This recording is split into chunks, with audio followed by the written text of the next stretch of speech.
মা হালিমার ছোট্ট বেটার সঙ্গে বকরি চড়ার জন্য মাঠের মধ্যে চলে গেলেন। এমন সময় দুইজন সাদা পোশাক পরিধান করা লোক আসলো। আমার ভাইরা, মা হালিমাতুস সাদিয়ার ছোট্ট বেটা দৌড় মেরে এসে হালিমাকে ডাক দিয়ে বলে, মা হালিমা গো, আমার কুরাইশি ভাই মোহাম্মদ সহকারে বকরি চড়াইতেছি মাঠের মধ্যে। এমন সময় দুইজন পোশাক পরা সাদা পোশাক পরা লোক আসলো আমাদের কাছে। মা, ওই সাদা পোশাক পরা দুইজন লোক আমার কুরাইশি ভাই মোহাম্মদকে জমিনের মধ্যে শোয়া ফেলল। জমিনের মধ্যে শোয়াইয়া বুকটা ছিঁড়িয়া কি যেন একটা বাহির করে নিক্ষেপ করলো। মা, তাড়াতাড়ি চলো, আমার কুরাইশি ভাই মোহাম্মদ মনে হয় দুনিয়ার মধ্যে আর জিন্দা নাই। মা হালিমাতুস সাদিয়া দৌড় মেরে ওই মাঠের মধ্যে চলে গেলেন। মাঠের মধ্যে যাবার পর লক্ষ্য করলেন শিশু মোহাম্মদের অপারেশন শেষ হয়ে যায়।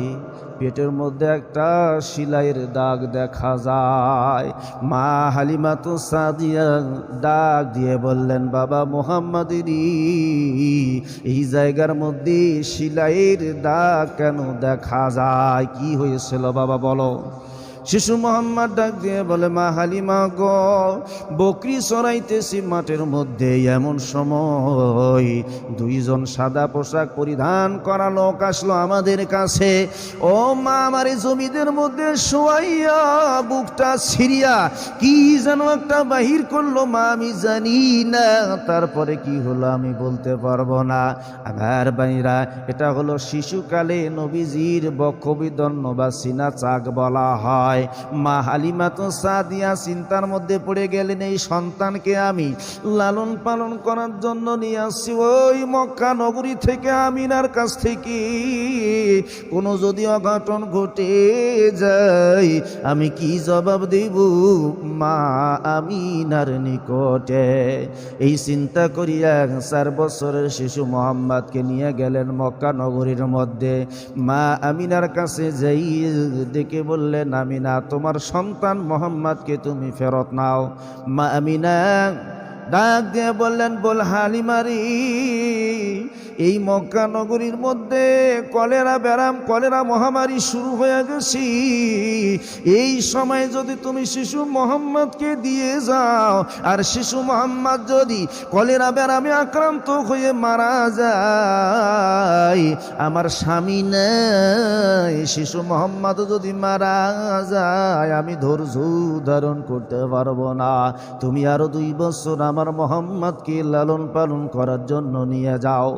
বন্ধুগণ, আমার মা হালিমাতুস সাদিয়া আরো 2 বছর লালন পালন করবার পর শিশু মোহাম্মদের বয়স যখন 6 বছর হইয়া যায়, মামিনার কাছে 6 বছরের শিশু মোহাম্মদকে ফেরত দিয়ে দিলেন।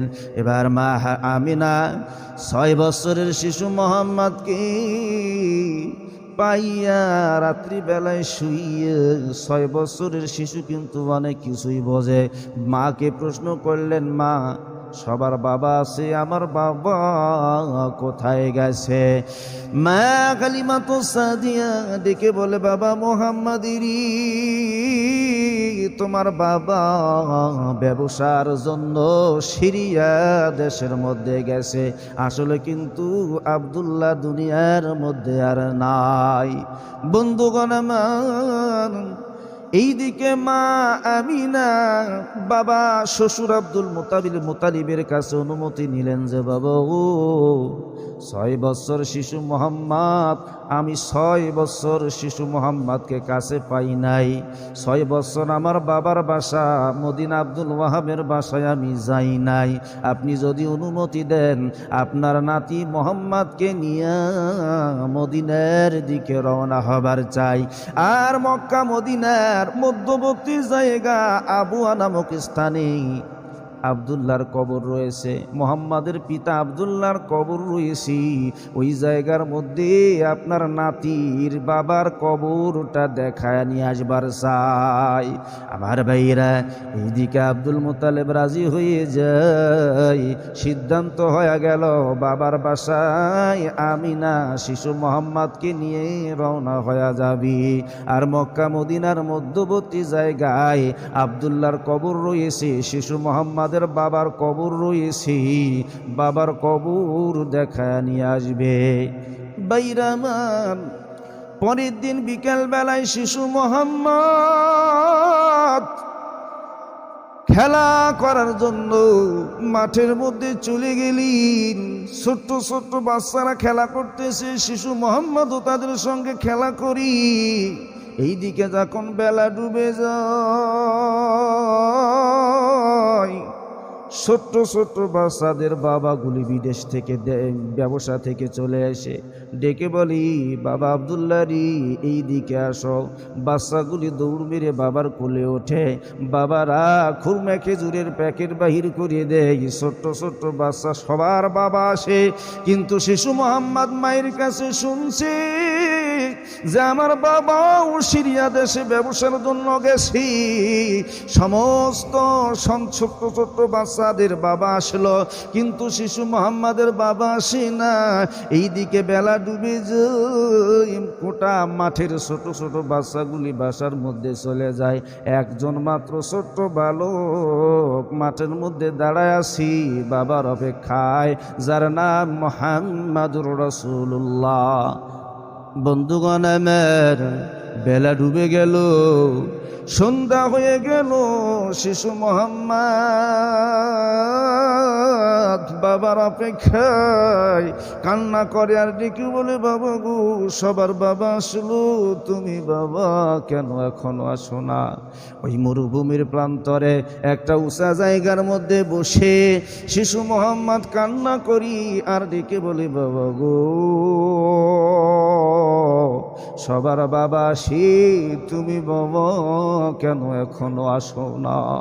আমার ভাইরা, মা আমিনার কাছে খবর হয়ে যায় যে, আমিনারি, আজকে তোমার মোহাম্মদ বড় অভিমান করেছে, বাবার অপেক্ষায় মক্কা নগরীর মধ্যে ওই মাঠের মধ্যে বসে কান্না করতেছে, বাসায় আসে না। মা আমিনা দৌড় মেরে যায়, দেখি শিশু মোহাম্মদ মরুভূমির প্রান্তরে বসে কান্না করতেছে। আমার ভাইরা, মা আমিনা ডেকে বলে, বাবা মোহাম্মদিরি, এই জায়গার মধ্যে যদি তুমি কিয়ামত পর্যন্ত কান্না করো, তোমার বাবা আসবে না, কারণ তোমার বাবা দুনিয়ার মধ্যে আর নাই। আমার ভাইরা, শিশু মোহাম্মদকে নিয়ে মা আমিনা সকাল বেলায় উম্মে আইমান সহকারে একটা কাফেলা সাজালেন, মদিনার দিকে রওনা হয়ে যাবেন। মক্কা মদিনার মধ্যবর্তী জায়গায় আবুয়া নামক স্থানে আব্দুল্লাহর কবর রয়েছে। শিশু মোহাম্মদকে বাবার কবর দেখাবেন। সকাল বেলায় কাফেলা রেডি করে রওনা হয়ে গেল। আমার বন্ধুগণ, যখন এই মক্কা মদিনার মধ্যবর্তী জায়গা আবুয়া নামক স্থানে চলে গেলেন, এমন সময় আব্দুল্লাহর কবরখানা উষা ঢিপির মতো একবারে দেখা যায়। মা আমিনা ডেকে বলতেছেন, বাবা মোহাম্মদেরই ওই যে উষা ঢিপির মতো দেখা যায়, ওই জায়গার মধ্যে তোমার বাবা ঘুমায়া আছে। এবার শিশু মোহাম্মদ বাবার কবরের পাশে যাইয়া দিকে বলতেছেন, বাবু গো, একবার কবর থেকে উঠে দেখো, আমি মোহাম্মদ তোমার কবরের পাশে দাঁড়ায়া। এইদিকে মা আমিনা ডেকে বলতেছেন, আব্দুল্লাহ রি, একবার কবর থেকে উঠে দেখো, তোমার কবরের উপরে পূর্ণিমার চাঁদ উদিত হয়েছে। আমার বাইরা, শিশু মোহাম্মদ এবার মরুভূমির প্রান্তরে কবরের পাশে বালির মধ্যে শুইয়া উবুর হয়ে শুইয়া ডেকে বলতেছে, বাবা ও একবার কবর থেকে উঠে দেখো আমি মুহাম্মদ তোমার কবরের পাশে দাঁড়ায়া। আমার বাইরে এমন সময় মা আমিনা স্বামী স্বামী বলে কান্না করি, শিশু মোহাম্মদ বাবা বাবা বলে কান্না করতেছে। আমার আল্লাহ পাক রব্বুল আলামিন মালাকুল মাউত আজরাইলকে ডাক দিয়ে বলে, আজরাইল মক্কা মদিনার মধ্যবর্তী জায়গা আবওয়া নামক স্থানে আমার বন্ধু বাবা বাবা কয়ে কান্না করি, আমার বন্ধুর মা আমিনা স্বামী স্বামী বলে কান্না করতেছে। যাও আজরাইল যাও, আমার বন্ধুর মা আমিনার জানখানা কবজ করে নিয়ে আস। আমার বন্ধুগণ, এবার মালাকুল মাউত আজরাইল ডেকে বলছেন, আল্লাহ এত বড় দায়িত্ব কি আমি পালন করতে পারবো? তোমার বন্ধুর মা না, তোমার বন্ধুর বাবা নাই, তোমার বন্ধুর মাও যদি চলে যায় তোমার বন্ধুকে দেখাশোনা করবে কি? এমন সময় আমার আল্লাহ ডাক দিয়ে বলে, মৌতের ফেরেশতা আজরাইলি, যার জগতে কেউ নাই তার জন্য রয়েছে আমি আল্লাহ রব্বুল আলামিন। সুবহানাল্লাহ। বন্ধুগণ আমার, মরুভূমির প্রান্তরে বিষাক্ত হাওয়া শুরু হয়ে গেছে, লু হাওয়া, বিষাক্ত হাওয়া। এই বিষাক্ত গরম বাতাস নাকের মধ্যে ঢুকে যাবি, তার মৃত্যু ছাড়া কোনো উপায় নাই। যখন উট নাকটা জমিনের মধ্যে দাবায়া দেয়, তখন মানুষেরা, মরুভূমির মানুষেরা বুঝতে পারে যে এখন বিষাক্ত বাতাস আসতেছে, লু হাওয়া।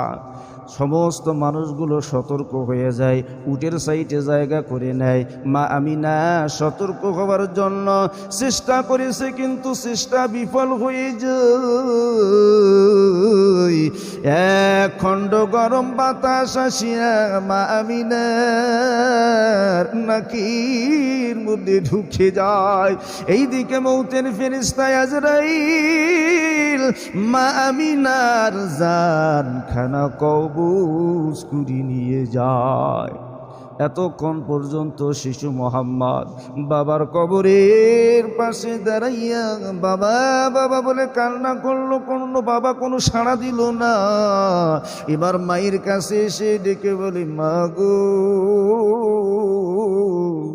তুমিও কেন কথা বলো না? বাবাকে ডাকলেন, বাবা কথা বলল না। এবার মায়ের কাছে এসে ডাক দিয়ে বলে, মা এতক্ষণ কান্না করলাম বাবার কাছে, বাবা কথা বলল না, তুমিও মা কেন কথা বলো না? কারণ মুহাম্মাদের মা আমিনা দুনিয়ার জমিনে নাই। জগতে যাদের মা নাই তারা বুঝি মাহারার শূন্যতাটা কেমন। জগতেই যার বাবা নাই তারা বুঝি বাবা হারার শূন্যতাটা কেমন। বন্ধু, দুনিয়ার সমস্ত সম্পদ যদি একদিকে করা হয়, মায়ের মতন সম্পদ দুনিয়ায় আর হয় না। দাসী উম্মে আইমান ডেকে বলিন, বাবা মোহাম্মদেরই তোমার বাবা নাই, তোমার মাও দুনিয়াতে নাই, মারা গেছে। আজকে থেকে তুমি আমাকে মা মা বলে ডাকবে। চাচি ফুফু খালাকে মা ডেকে কিন্তু মায়ের শূন্য স্থান পূরণ হয় না। আমার বন্ধুগণ, আলোচনার বিষয় হলো নবীজির মেরাজ হওয়ার আগে সিনা সাকবা বক্ষ বিদন্ন করা হয়। যখন শিশুকালে 4 বছর নবীজির বয়স, তখন একবার সিনা সাকবা বক্ষ বিদন্ন হয়। যখন নবীজি নতুন যৌবন পান, তখন একবার সিনা সাকবা বক্ষ বিদন্ন হয়। আল্লাহর নবীজির হায়াতে কয়েকবার এই বক্ষ বিদন্ন করা হয়। ওই জমজমের কূপের পাশে নবীজির অপারেশন হয়ে গেল, বক্ষ বিদন্ন হয়ে গেল। এবার জমিনের সফর আরম্ভ হয়ে গেল। জমিনের সফরটাকে বলা হয় ইসরা। কুরআনুল কারীমের মধ্যে আছে ইসরা, সুবহানাল্লাযী আসরা বিআবদিহি লাইলাম মিনাল মাসজিদিল হারাম। আল্লাহর নবীজি দুনিয়ার জমিনের সফর, ইসরার সফর হচ্ছে বোরাকের মধ্যে সওয়ার হয়ে। কিছু দূর অগ্রসর হবার পর একজন সুন্দরী রমণী যুবতীর দেখা পাইলেন। সুন্দরী যুবতী বিশ্বনবীজিকে ডাকতেছেন যে আমার দিকে আসেন, আমার দিকে আসেন। গোটা মেরাজের সফরে জিবরাইল আলাইহিস সালাম গাইডলাইন হিসেবে জিবরাইল আলাইহিস সালাম এক সেকেন্ডের জন্য, এক মুহূর্তের জন্য নবীজিকে ছাড়েন নাই। জিবরাইল ডেকে বলতেছেন, নবী ওই যে সুন্দরী মহিলা আপনাকে ডাকতেছে তার ডাকে সাড়া দেবেন না, কারণ এটা হলো দুনিয়া। দুনিয়া, এই দুনিয়ার ডাকে আপনি সাড়া দেবেন না। ওই দিন যদি আল্লাহর নবীজি দুনিয়ার ডাকে সাড়া দিত, আল জিবরাইল বলতেছেন আপনি যদি তার ডাকে সাড়া দেন, আপনার পরে যত আপনার উম্মত আছে সমস্ত উম্মতেরা দুনিয়ার পাগল হয়ে যাবে। সুবহানাল্লাহ। তাহলে নবীজি ওই দিন কিন্তু দুনিয়ার ডাকে সাড়া দেন নাই, তারপরেও আজকে আমরা দুনিয়ার পাগল হয়ে গেছি। দুনিয়ার মধ্যে রং তামাশা, ভোগ বিলাস, আনন্দ উল্লাসে লিপ্ত হয়ে গেছি। কিছু দূর অগ্রসর হবার পর একজন বৃদ্ধ মহিলা আল্লাহ নবীকে ডাকতেছেন।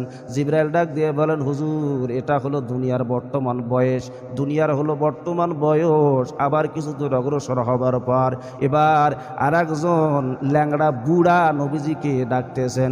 কিছু দূর অগ্রসর হবার পর এক এক সময় এক একটা রূপ ধরতেছে, এক এক সময় এক একটা রূপ ধরতেছে। এবার আল্লাহ নবী নিজে প্রশ্ন করলেন, জিবরাইল এটা কে? এক এক সময় এক এক রকমের রূপ ধরতেছে। জিবরাইল ডাক দিয়ে বলে, হুজুর এটা হলো শয়তান। এক এক সময় এক এক রকমের রূপ ধরে আপনার উম্মতদের ঈমান নষ্ট করবে। সুদ নামক হারাম কার্য দিয়ে মানুষের ঈমান নষ্ট করবি।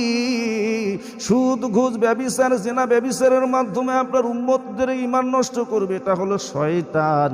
আর একটু অগ্রসর হলেন, এইরকম বিভিন্ন নিদর্শন আল্লাহ নবীজিকে আল্লাহ পাক দেখালেন। এরপরে বাইতুল মুকদ্দাসে যাবার